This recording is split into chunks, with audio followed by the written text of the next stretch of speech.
How do you talk with kids about death?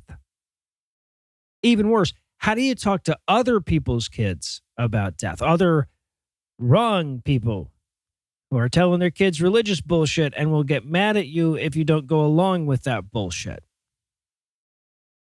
That's the question I'm wrestling with this week. Last weekend, my niece's mother-in-law passed away. I don't really know her, but the family is devastated, of course, especially my niece's kids. That granny was the one that watched them after school until mom got off of work. So it's the kind of tragedy that's going to be omnipresent for them. They will notice her missing every single day. Of course, the family is Christian, and so the kids are hearing stories of a heaven that they'll get to visit her in one day. And if they ask me, I'm expected to toe the line, to tell them the same comforting lies, or at least not to undermine those lies. And that's complicated a little bit in my case because the kids know I'm an atheist. Well, one of them does, at least. The other's too young to really understand that. But when your job is atheist, your nibblings can't get all that old before somebody has to tell them what that word means. So she's 11 years old. She's smart as a whip, and I'm her knowing shit uncle, right? I'm the one she comes to if she has questions about science or philosophy or history or anything like that. And she knows that I don't believe in any gods. So I've been sort of wrestling with the very real possibility that she's going to come to me and ask me what I believe happens when we die. Where do I think her grandma is? And then I'm going to have to give an answer that A, comforts her, B, doesn't piss off her Christian parents, and C, isn't an outright lie. And that's a tall order. So I've been giving it some thought. Now here's what I came up with so far. And let me say up front that this is not entirely honest, right? For the sake of the parents, I play up doubts and ignorance a lot more than I think is philosophically sound. But keep in mind that for the purposes of this hypothetical, I'm talking to an 11-year-old. So she says to me something along the lines of, what do you think happens when you die? That's the prompt. And I say, I don't know. None of us know. A lot of people think a lot of different things. So what I think is just one of the possibilities, but there are a lot of things that I do know.